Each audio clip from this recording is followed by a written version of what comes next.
నమస్కారం. నేను Reddy Srinivas, youth Congress president, Kodangal నియోజకవర్గం.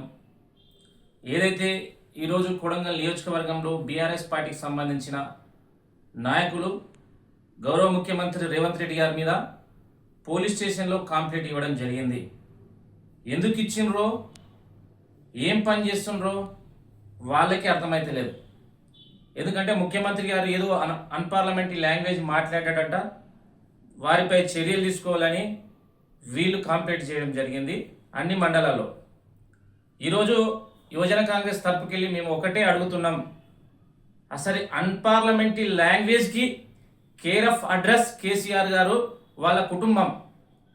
ఈరోజు గౌరవ ముఖ్యమంత్రిని పట్టుకొని కేటీ రామారావు అనేక విధాలుగా అన్పార్లమెంటరీ లాంగ్వేజ్ మాట్లాడుతున్నది ఆయన మీద కేసులు పెట్టండి. గౌరవ ముఖ్యమంత్రి కొడంగల్ నియోజకవర్గానికి నిధులు తెస్తున్నాడు. నిధులు తెస్తుంటే ఓర్వలేక ఈరోజు ఇష్టం వచ్చినట్ల మాట్లాడుతున్న వ్యక్తులను కాదని ఈరోజు ఈ మన ప్రాంతాన్ని డెవలప్మెంట్ చేస్తున్న రేవంత్ అన్నపై కేసులు పెట్టడం అనేది సిగ్గుమాలిన చర్య. ఎందుకు కేసులు పెడతారండి? ఈరోజు నేను అడుగుతున్నా, కేటీ రామారావు, పట్నం నరేందర్ రెడ్డి గారు, ఇటు సూటికి ఒకటే మిమ్మల్ని క్వశ్చన్ చేస్తున్నా, ఎందుకు కేసులు పెట్టిస్తున్నావు అంటే కోడంగల్కి ఏదైతే నారాయణపేట కోడంగల్ లిఫ్ట్కి సంబంధించిన నీళ్లు తీసుకొచ్చినందుకు కేసులు పెట్టేయాలా? ఏదైతే ఎడ్యుకేషన్ హబ్గా చేస్తున్నందుకు కేసులు పెట్టేయాలా?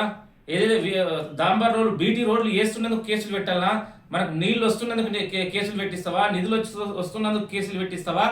ఈరోజు ఇంజనీరింగ్ కాలేజ్, మెడికల్ కాలేజ్, అదేవిధంగా అనేక కళాశాలకు సంబంధించిన బిల్డింగ్ కానీ ఇవన్నీ శాంక్షన్ తీసుకొస్తుంటే కేసులు పెట్టిస్తున్నావా? ఎందుకు పెట్టిస్తున్నావు? కనీసం అర్థం చేసుకోవాలి. ఎక్కడ రాజకీయాలు లేవు, కాంగ్రెస్ పార్టీని తిట్టడానికి ఏం లేదు. నిన్నటి వరకు రైతు భరోసా అన్నారు, 9 రోజుల్లో 9,000 కోట్లు వేసిండు కాబట్టి మీ నోట్లలో మట్టి పడ్డది కాబట్టి వేరే ఆప్షన్ లేదు. అన్పార్లమెంట్ లాంగ్వేజ్ మాట్లాడేది మీరు. కేసీఆర్ ప్రెస్ మీట్ పెట్టినప్పుడు జర్నలిస్టులని ఏ విధంగా మాట్లాడాడో మీకు తెలియదా? 10 ఏళ్ళకెళ్ళి ఇదే కేటీ రామారావు జర్నలిస్టులను ఉద్దేశించి ఎన్ని రకాలుగా నీవేందా మాట్లాడేది, నువ్వా నాకు చెప్పేది, మా ప్రభుత్వం మాకుంటుందని ఎన్నిసార్లు గద్దెరించిండు జర్నలిస్టులకు తెలియదా? ఈ రాష్ట్ర ప్రజలకు తెలియదా?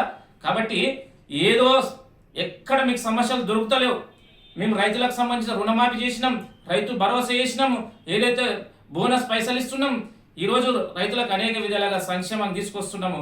ఏదో ఉద్యోగులకు దాదాపు 60,000, నిరుద్యోగులకు 60,000 ఉద్యోగులు ఇచ్చినాం. అతి త్వరలో నోటిఫికేషన్ షీట్లు వస్తున్నాయి. ఇవన్నీ ఎక్కడ మీకు సబ్జెక్టు లేక ఏదో పలికిమాలిన మాటలు తీసుకొని ఇదో పోలీస్ స్టేషన్లో కేసులు పెట్టినంత మాత్రాన ఇది తెలంగాణ ప్రజలు, ముఖ్యంగా కోడంగల్ ప్రజలు నమ్మడానికి సిద్ధంగా లేరు. ఇప్పటికైనా మార్చుకోండి మీ గుణం. ఈ చిల్లర రాజకీయాలు బంద్ చేసి ఈరోజు కోడంగల్ డెవలప్మెంట్లో మీరు భాగస్వామ్యం అయితే రేపు వచ్చే జెడ్పీటీసీ కానీ ఎంపీటీసీలో కానీ ఏదైనా కనీసం స్థానికంగా మీకు ఒక గెలిచే అవకాశం ఉంటుంది. మీరు అబద్ధాలు మాట్లాడుతూ అబండాలు వేస్తే ఈరోజు ప్రజలు చూస్తూ ఊరుకోవడానికి సిద్ధంగా లేరు.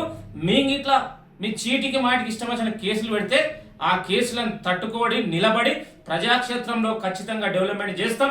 ఎవడెన్ని అడ్డొచ్చినా, ఎన్ని రకాలుగా మమ్మల్ని నిందలు చేసినా ఖచ్చితంగా కోడంగల్ ప్రజలకు ఏం చేయాలో, వాళ్ళ రుణం ఏ విధంగా తీర్చుకోవాలో తీర్చుకునే ప్రయత్నం చేస్తున్న ప్రయత్నమే కాదు, ఖచ్చితంగా 100% నెరవేరుస్తామని కోడంగల్ ప్రజలు విశ్వాసం పెట్టుకున్నారు.